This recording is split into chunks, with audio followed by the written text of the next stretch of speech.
सजग असलेलं एकमेव व्यासपीठ भारत न्यूज 44। बातमी तीही बिनधास्त। महादेव मुंडेंचा खून हा कोणी केला अख्ख्या पोलीस डिपार्टमेंटला माहिती आहे। काल तेथील एक नागरिक आणि ज्याच्या समोर हे सगळं झालं तो बाळा बांगर नावाच्या इसमाने पोलिसांकडे जाऊन निवेदन दिले आहे। तत्कालीन पोलीस अधिकारी ठाकूर जे एसपी होते त्या एसपीला जाऊन बाळा बांगर यांनी त्याच्या समोर वाल्मिक कराड काय बोलत होता स्वतःच्या मुलाशी आणि त्यानंतर झालेली महादेव मुंडेची हत्या याबाबत सगळी कहाणी सांगितली होती। काल हे सगळं परत बाळा बांगरने जाऊन पोलिसांना सांगितलं। त्यामुळे इथं स्पष्ट होतं की या खुनामागे कुठेतरी वाल्मिक कराड आणि त्याच्या मुलाचा हात आहे, पण पोलीस काही करतच नाहीत। वाल्मिक कराडचा मकोका कॅन्सल होणार होता, ते फक्त देशमुख फॅमिलीच्या दबावामुळे आणि ही बातमी बाहेर फुटल्यामुळे तो मकोका अजून जागेवर आहे, नाही तो मकोकाही गेला होता। परळीतील बंगल्यातून फोन आला आणि त्यानंतर कारवाई थांबली असं त्या म्हणतात। खरी गोष्ट आहे, ही एकदम खरी गोष्ट आहे। महादेव मुंडे आणि वाल्मिक कराड याच्या फॅमिलीचं एका प्लॉटवरनं भांडण झालं होतं। वाल्मिक आपला महादेव मुंडे हा प्लॉटिंग करून विकायचा। मला महादेव मुंडेला मी चांगला ओळखायचो आणि त्याच्यानंतर त्या प्लॉटमध्ये झालेल्या घासाघिशीत त्यांच्या कुटुंबियांना वाटलं हा फारच जास्त शहाणा समजतो, विकेट। पण आता तरी लक्ष देतील, कोणी लक्ष देणार नाही। बाळा बांगरनी त्या काळात एसपी ठाकूरला सांगितलेलं की हा मर्डर यांनी केला, माझ्या समोर बोललाय हा सगळं। त्याच्यानंतर बाळा बांगर जास्त बोलतो म्हणून बाळा बांगरवर 7 केसेस दाखल केल्या। असं तिथे पोलीस प्रशासन रेव्हेन्यू प्रशासन अस्तित्वातच नव्हतं बीडमध्ये। हम करे सो कायदा ही भूमिका होती, काय करणार। अशा कितीतरी ज्ञानेश्वरी कुंकू पुसलेल्या आजही बीडमध्ये आहेत। पण साहेब एवढं 6 महिने झाले की सगळी प्रकरण उघडकीस येऊन तरीही अजूनही म्हणावी तशी कारवाई होत नाहीये। पोलीस प्रशासन तिथले काही अधिकारी बदलण्यात आले, नवीन अधिकारी पाठवले असं जरी सांगितलं जात असलं तरी यातली प्रकरणं तडीच लागण्याऐवजी नवीन नवीन प्रकरणं रोज बाहेर येत आहेत। काय करणार गव्हर्नमेंट सिरियस नाहीये। पाशवी बहुमताच्या जीवावरती महाराष्ट्राच्या एकंदर व्यवस्थेवरती बलात्कार करतात पाशवी। आम्हाला बहुमत मिळालं आहे, आम्हाला लोकांनी निवडून दिलं आहे, हे एवढं बोलून कशालाच न्याय मिळत नाही। विधानसभेची सँटिटी खतम होत चालली आहे। सोमनाथ सूर्यवंशी प्रकरण किती लावून धरलं आम्ही, शेवटपर्यंत शासन ऐकायलाच तयार नव्हतं। शेवटी कोर्टाने सांगितलं की हा खूनच आहे, ही त्याची हत्याच आहे। म्हणजे आम्ही जे बोलतो ते आम्ही जो सदस्य बोलतो आतमध्ये कायद्यानुसार, म्हणजे विधानसभेच्या कायद्यानुसार सदस्य जो बोलतो ते सत्य असतं आणि मान्य करावं लागतं। इथे काही न्यायच नाही। अशा अनेक ज्ञानेश्वरी आहेत बीडमध्ये ज्यांनी आपलं कुंकू पुसलेल्या कुंकवाने ते आजही आशा आहे की माझा नवरा परत येईल, माझा भाऊ परत येईल, माझा बाप परत येईल। कुठे गायब झालाय तेच कळलेलं नाही। अहो पुरावे कसले पुरावे मिळणारच नाही। बायको नाव देते ना, तेव्हा असं प्रेशर होतं की महादेव मुंडेची फॅमिली हलू शकत नव्हती। आता तिची हिंमत वाढली बिचारीची, एवढी तिची तडफड। मी तिच्या घरी गेलोय, ती बिचारी अशी झाली, अशी खंगून गेली बिचारी। हे शाप वाईट आहेत, हे विधवा आणि असल्या लोकांचे शाप वाईट आहे। तुम्ही खुनी लपवतात, पुरावे नष्ट करतात। आम्ही ठाण्याचं प्रकरण बोंबलून सांगतो। अंजली दमन यांनी पण सांगितलं की तुमच्याकडे सगळे पुरावे आहेत, तुम्ही लपवतात, कशाला लपवतात? खून माफ होणार असेल तर याच्यापेक्षा दुसरं काही मोठं गोष्टच नाही। तुम्ही एकीकडे म्हणताय की सरकार जे आहे ते विरोधकांनी जे आवाज उठवले त्या प्रकरणामध्ये काही ऐकत नाहीये, पण दुसरीकडे काँग्रेसनी त्यांच्या 3 नेत्यांना विजय वडेट्टीवार, अमित पटेल आणि सतेज पाटील यांना नोटीस बजावली एक प्रकारची आणि त्यांना विचारणा केली की जनसुरक्षा विधेयकावर तुम्ही आपण जे ठरवलेलं होतं त्यानुसार कारवाई का केली नाही, त्यानुसार तुम्ही आवाज का उठवला?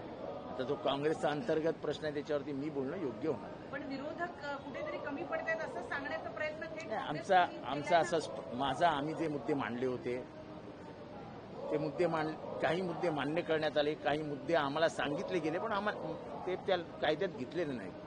आमचा आक्षेप एवढाच होता आणि माझा आजही तो आक्षेप आहे की लेफ्ट डावी ही विचारसरणी या जगामध्ये अस्तित्वात आहे. मग तुम्ही डावे कडवे म्हणता, मग उजवे कडवे काय करायचे? दीपक काटे कोण आहे? उजवा कडवाच आहे ना. जर अशा लोकांना तुम्ही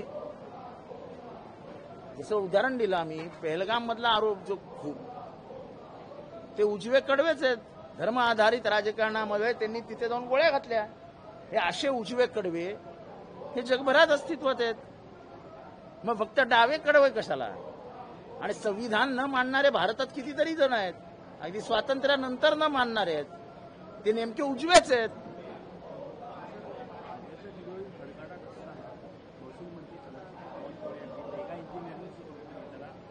हे बघा, मला आश्चर्य वाटतं तुम्ही असे प्रश्न आम्हाला विचारता की मेगा इंजिनिअरिंगचा कर्ज कर माफ करण्यात आला. तुम्हाला कसं अजूनपर्यंत कळलेलं नाही की मेगा इंजिनिअरिंग आणि नवयुगा हे सरकारचे जावई आहेत. 20,000 कोटीला घेतलेलं टेंडर 66,000 कोटीवर जातं. 66,000 कोटीवर. एक रस्ता 1 कोटीला होतो. गडकरी साहेब करतात.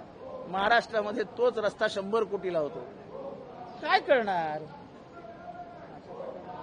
शक्तीपीठाच्या खाली सोनं घालणार आहेत असं तर मला वाटायला लागलंय. Mega Navayuga, mega Navayuga. जे टेंडर येतं ते मेगा नवयुगालाच जातं.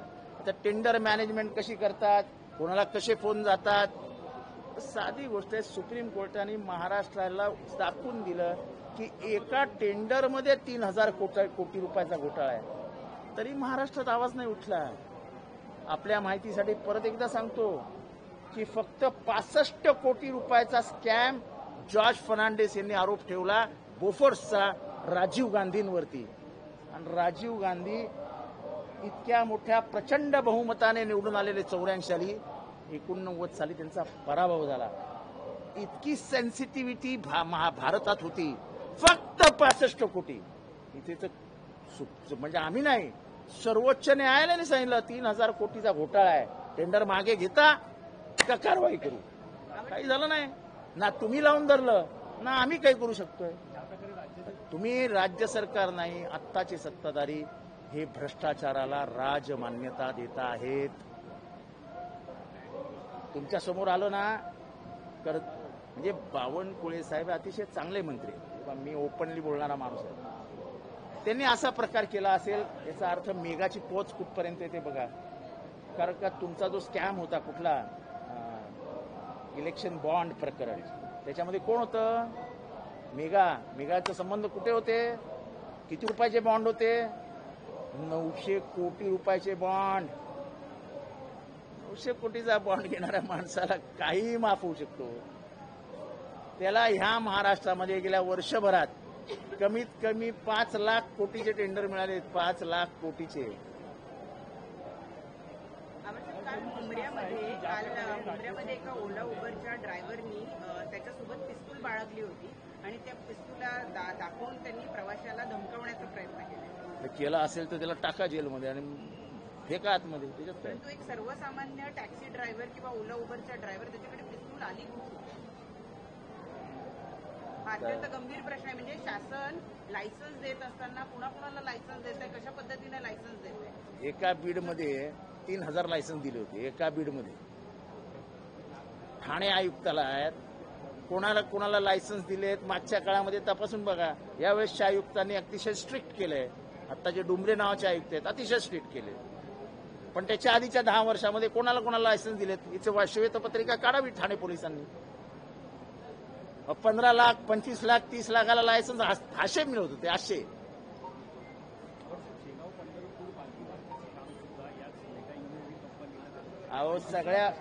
मुंबईचं अख्ख्या पुण्याचं काम त्यांना मिळालं.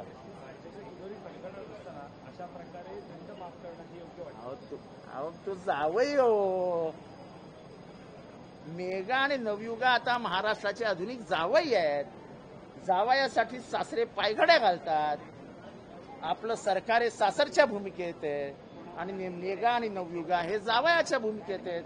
जावई मजा करतायत, तुम्ही बसा बोंबलत. पडळकर असं म्हणाले काल की जर गाडी समोर जर कोणी येईल तर मी असाच दरवाजा उघडणार. मला त्या माणसाबद्दल काही बोलायचं नाही आहे. दरवाजा उघडला, मालाला कमी लागलं, पण ज्या संतोष देशमुख यांची हत्या झाली होती त्यांचा भाऊ माझ्या बरोबर होता. सर्वात जास्त इजा त्याला झाली. आणि हे वाक्य तुम्हाला शोभतं तर चालवा टीव्हीवर की अशीच गाडी अंगावर घालू कोणी आलं तर चांगलं आहे. काल पुन्हा एकदा आम्ही पामर आहोत, गरीब आहोत. आम्ही सत्तेत नाव आहे, सत्तेतला माज दिसतोय आम्हाला. आम्ही रस्त्यावरून येत असताना आम्हाला शिवी द्यायची, आम्ही चालत असताना आम्हाला शिव्या द्यायचा. चालेल बाबा, तुम्ही सत्तेत आहात, खाऊ आम्ही शिव्या. आता शिव्या देणं हे जर विधानमंडळ परिसरामध्ये मान्य असेल तर अध्यक्षांनी त्याला आता पार्लमेंटरी लँग्वेज म्हणून मान्यता देऊन टाकावी. काही करणार आहात? मी काही कोणाविरुद्ध तक्रार करत नाही. मी असले धंदेच करत नाही. परवा सुद्धा मी जे ओरडलो मंगळसूत्र चोर, याच्या मागचं कारण काय होतं तर मी कधीही आजपर्यंत तुम्ही सगळेजण इथे आहात वैयक्तिक टीका टिप्पणी मी कधी करत नाही. मी येत असताना मला कोणी अर्बन नक्सल, मुसलमानांचा एक्स असं कोणी बोलत असेल तर ते मी सहन केलं नाही. त्यामुळे मी उफाळून मंगळसूत्र चोर ओरडलो. आणि मी ओरडलो तर तुम्हाला एवढा का राग आला? कोण आहे मंगळसूत्र चोर महाराष्ट्रात? कशाला तुम्ही अंगावर ओढवून घेताय? तुमचं आयडेंटिफिकेशन आहे का मंगळसूत्र चोर? तर तसं सांगा. मी कोणाचं नाव तर घेतलेलं नाही. आणि गाड्या अंगावर घाल, मग मारून टाका आम्हाला. गाड्या अंगावर घालू नका, पिस्तूल आणा, विधानसभेच्या बाहेर येतो, गोळ्या घाला. आम्हाला काय, आम्ही त्याच्यासाठी तयारच बसलेलो आहोत. मरणाला कोणी घाबरत नाही आम्ही. आणि 5-25 पोरं घेऊन फिरण्याची माझी सवय पण नाही. मी एकटाच असतो बाजारात. आवडसर काल विक्रोळीमध्ये पुन्हा एकदा मनसैनिकांनी एका मारवाडी दुकानदाराला मारलेलं आहे कारण त्यांनी मराठी माणसाचा अपमान करणारं स्टेटस ठेवलेलं होतं. या विषयावर मला काहीही बोलायचं नाही. तर ते तिला लायसन याच्यावर हवंय, पिस्तूल, तिला पिस्तूलवर हवंय. हे सेपरेट घे ना.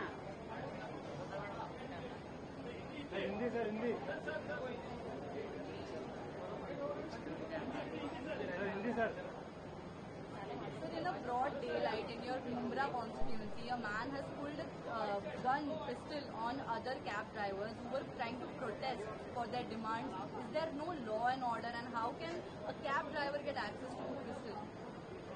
See, I don't know whether it was legal or illegal.